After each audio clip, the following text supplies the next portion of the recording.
Hello विद्यार्थियों, मैं सदानंद पासवानी इस ऑनलाइन क्लास में आपका एक बार पुनः स्वागत और अभिनंदन करता हूं।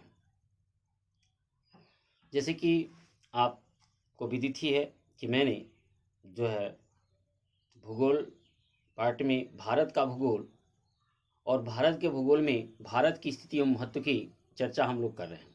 इसके पहले आपका एक वीडियो में अपलोड कर चुका हूं भारत की स्थिति एवं महत्व से संबंधित। तो हमने भारत की स्थिति और महत्व को दो भागों में बांटा था। भारत की स्थिति के विषय में, एक विश्व में और एक महाद्वीप में। तो हमने विश्व में जो है दो तरह की चीज़ें चर्चा की थी, एक अक्षांशीय विस्तार और एक देशांतरी विस्तार। तो हमने देखा कि हमारा भारत उत्तर पूर्वी गोलार्ध में कितने अंश अक्षांश से कितने अंश अक्षांश के बीच में है और कितने देशांतर से कितने देशांतर के बीच में है। आज हम उसी का सेकेंड पार्ट जो है चर्चा करने वाले हैं कि भारत में जो है भारत का जो है महाद्वीप में क्या स्थान है। तो भारत का महाद्वीप में अपना स्थान है कि यह एशिया महाद्वीप में जो हिंद महासागर के केंद्र में स्थित है। तो इसकी हम चर्चा आज करेंगे। यदि आप हमारे चैनल पर नए हैं तो आपसे अनुरोध है कि आप मेरे चैनल को सब्सक्राइब करें, बेल आइकन के दबाएं, जिससे कि मेरे द्वारा बनाए गए वीडियो का नोटिफिकेशन सबसे पहले आप तक पहुंच सके।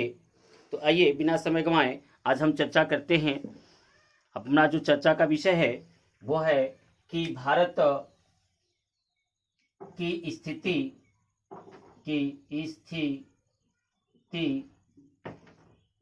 महाद्वीप में भारत की स्थिति महाद्वीप में क्या है, तो इसकी हम आज चर्चा करने वाले हैं। तो सबसे पहले हम ये चर्चा करेंगे कि भारत की जो स्थिति है वो देखेंगे कि हम लोगों ने पिछले कक्षा में देखा था कि भारत की जो सबसे दक्षिणतम बिंदु, जो मुख्य भूमि की दक्षिणतम बिंदु की बात कर रहे हैं हम, तो मुख्य भूमि की दक्षिणतम बिंदु 8 अंश 4 मिनट उत्तरी अक्षांश से जो है 37 अंश 6 मिनट उत्तरी अक्षांश के बीच। और अगर देशांतरी विस्तार की बात करें तो 68 अंश पूर्वी देशांतर, 68 अंश 7 मिनट पूर्वी देशांतर, 68 अंश 7 मिनट पूर्वी देशांतर से 97 अंश 25 मिनट पूर्वी देशांतर, 97 अंश 25 मिनट पूर्वी देशांतर के बीच अपनी भारत की स्थिति अवस्था है विश्व में। इसकी चर्चा हम लोग पहले वीडियो में कर चुके हैं। भारत का भूगोल स्थिति एवं महत्व भाग 1 में कर चुके हैं। यह भाग 2 है। इसके अंतर्गत हम लोग महाद्वीप में भारत की स्थिति और महत्व, इसकी स्थल सीमाएं, जल सीमाएं और इस देश की जो है कौन कौन से देश से सीमाएं लगती हैं, उन सब की चर्चा करेंगे। तो आप देखें तो अपनी जो भारत की मुख्य भूमि की जो देशांतरी अक्षांशीय विस्तार है वो है 8 अंश 4 मिनट उत्तरी अक्षांश से 37 अंश 6 मिनट की उत्तरी अक्षांश, और देशांतरी विस्तार है 68 अंश 7 मिनट पूर्वी देशांतर से 97 अंश 25 मिनट पूर्वी देशांतर के बीच स्थित है। इसकी उत्तर से दक्षिण की लंबाई की बात करें तो वो है आपका 3214 किलोमीटर। यदि हम इसकी उत्तर से दक्षिण की लंबाई की बात करें तो इसकी लंबाई है 3214 किलोमीटर। 3214 किलोमीटर की लंबाई है इसकी उत्तर से दक्षिण की। और पूरब से पश्चिम की लंबाई की बात करें तो 2933 किलोमीटर। पूरब से पश्चिम की लंबाई की बात करें तो इसकी लंबाई अपनी है 2933 किलोमीटर। अगर पूरब से पश्चिम की बात करें तो इसकी लंबाई है 2933 किलोमीटर। तो इस तरह से हमने चर्चा किया कि भारत की जो स्थिति है विश्व में वो अक्षांशीय और देशांतरी विस्तार के रूप में, और भारत की जो उत्तर से दक्षिण की लंबाई है 3214 किलोमीटर और पूरब से पश्चिम की जो लंबाई है 2933 किलोमीटर है। तो अक्षांशीय देशांतरी विस्तार हम देख चुके। अब हमें ये देखना है कि भारत का सबसे दक्षिणतम बिंदु की बात करें तो इसे बोलते हैं इंदिरा पॉइंट। भारत की जो कन्याकुमारी में है जो सबसे दक्षिणतम बिंदु है इसे बोलते हैं इंदिरा पॉइंट। इसे बोलते हैं इंदिरा पॉइंट, इंदिरा पॉइंट, या इसी को हम लोग बोलते हैं पार्सन पॉइंट। पार्सन पॉइंट, इसी को हम इंदिरा पॉइंट या पार्सन पॉइंट बोलते हैं, जो है आपका जो है तमिलनाडु, कन्याकुमारी तमिलनाडु में अवस्थित है। इसका सबसे उत्तरतम बिंदु जो है इंदिरा काल कहलाता है। इसका जो सबसे उत्तरतम बिंदु है इसको बोलते हैं इंदिरा काल, इंदिरा काल, जो कि जम्मू एंड कश्मीर राज्य में स्थित है। तो हमने देखा जो अपनी भारत के सबसे दक्षिणतम बिंदु है उसे इंदिरा पॉइंट या पार्सन पॉइंट कहते हैं, जो कन्याकुमारी तमिलनाडु में स्थित है। और सबसे इसका उत्तरतम बिंदु है इसे बोलते हैं इंदिरा काल, इंदिरा काल, जो जम्मू कश्मीर राज्य में स्थित है।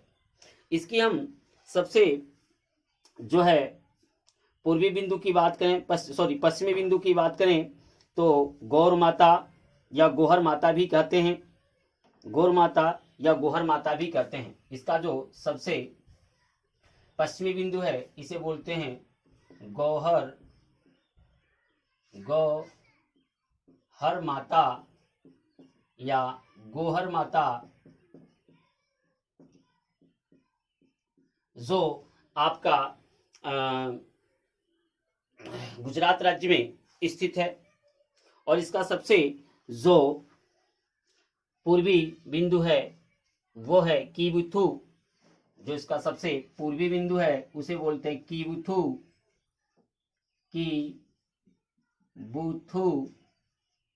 कीबुथु, जो अरुणाचल राज्य में स्थित है।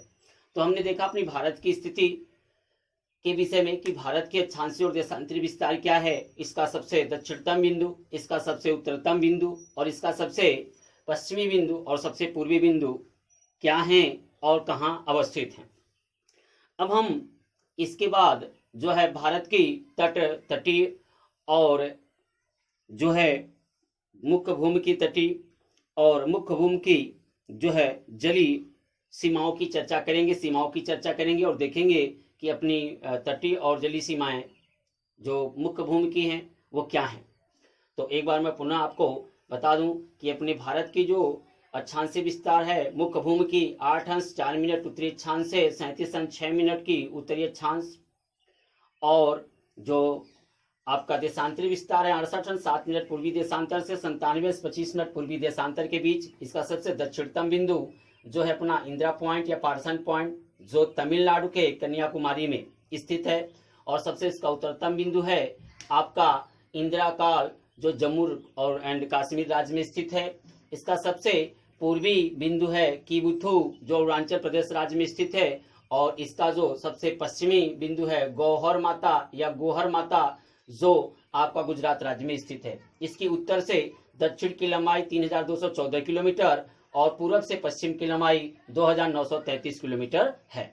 तो आइए अब हम इसकी सीमाओं की बात करेंगे। तो उससे पहले आप इसे नोट कर लें।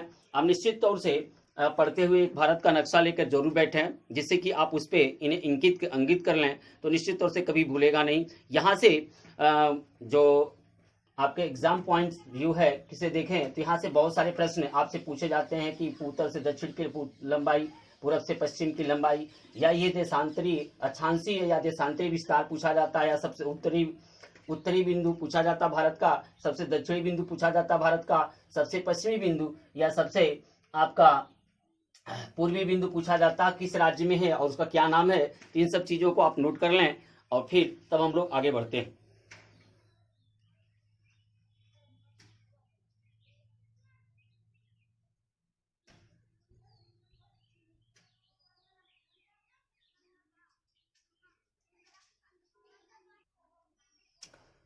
तो अब हम जो है भारत की सीमाओं की बात करेंगे।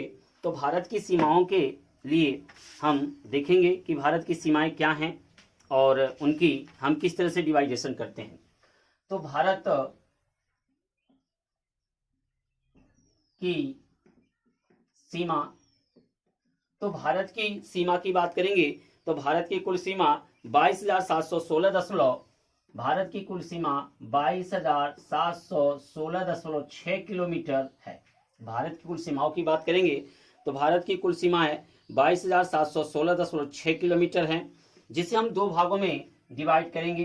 पहला भाग है आपका वह है स्थलीय सीमा, स्थलीय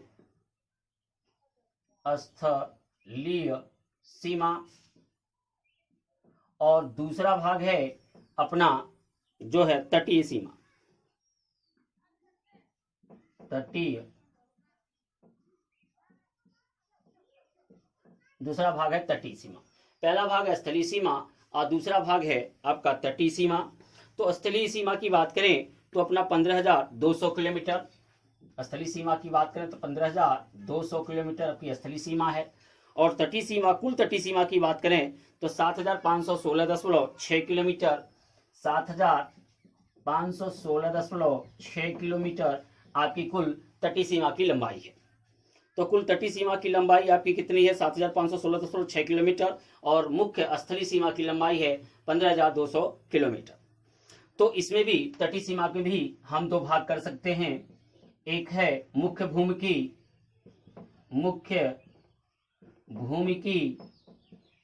और दूसरा है द्वीपीय सीमा,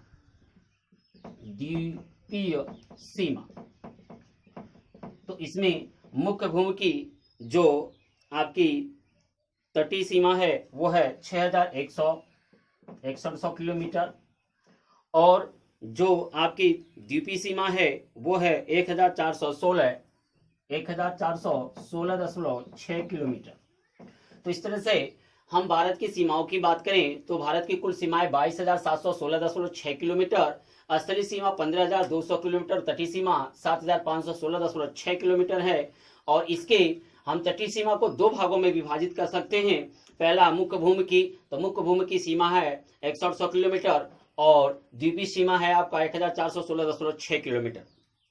तो जो भारत है अपना वह हिंद महासागर के लगभग केंद्र में स्थित है। तो हमने देखा कि भारत की सीमाओं के विषय में चर्चा किया। तो भारत की सीमाएं आपकी 22,716.6 किलोमीटर। तो आइए हम इसके स्थलीय और जो है भारत के मैप पर हम इसकी स्थल सीमा और समुद्री सीमा की चर्चा करें। तो आपकी जो स्थलीय सीमा है वो यहाँ गुजरात से, यहाँ आपका गुजरात राज्य से इस तरह से शुरू होती है और जम्मू कश्मीर होते हुए इस तरह से आपकी ये सीमा चलती है।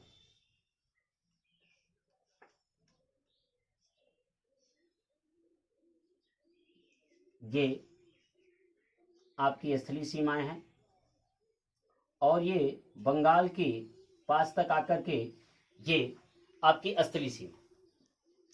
तो भारत की जो स्थलीय सीमा की बात करें तो आप देख रहे हैं जिसको मैंने काले से हाईलाइट किया है वो भारत की स्थलीय सीमाएं हैं। और भारत की जो है जल सीमाएं जो मैं नीचे ब्लू पेन से हाईलाइट कर रहा हूं ये आपकी तटीय सीमाएं हैं,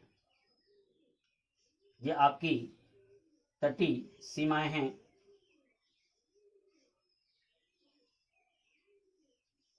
यह आपकी तटीय सीमाएं,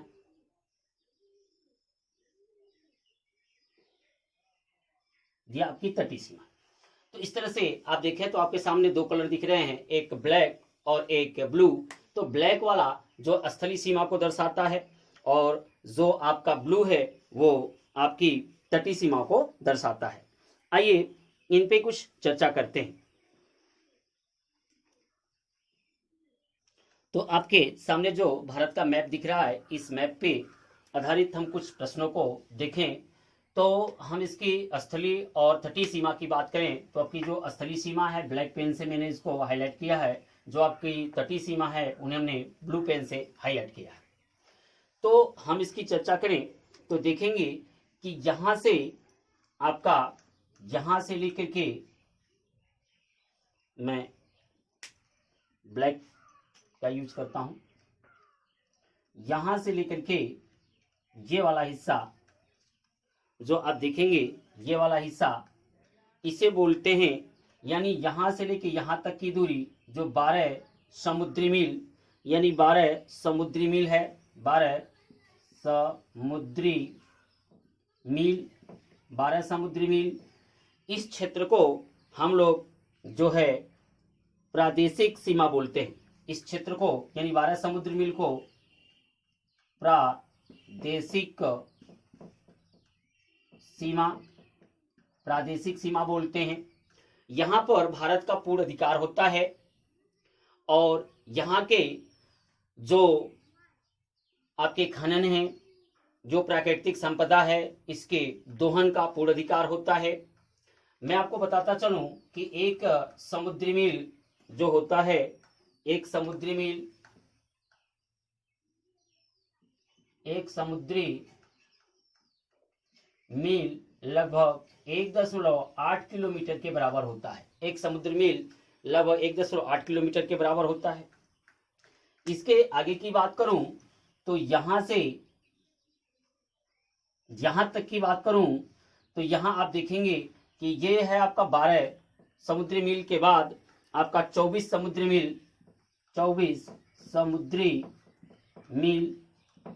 इस क्षेत्र को जो है हम लोग अन्यन आर्थिक क्षेत्र, अन्यन आर्थिक क्षेत्र कहते हैं। यहाँ पर भारत को जो है जब बाहर से आने वाली जहाजें पर कर लगाने, उनसे सीमा शुल्क वसूल करने और आर्थिक गतिविधियों की कार्य करने की पूर्ण छूट होती है। तो इस 24 समुद्री मील को अन्य आर्थिक क्षेत्र कहते हैं। अब यहां से लेके आपका 200 समुद्री मील, 200 समुद्री जो मील है, इसे हम लोग जो है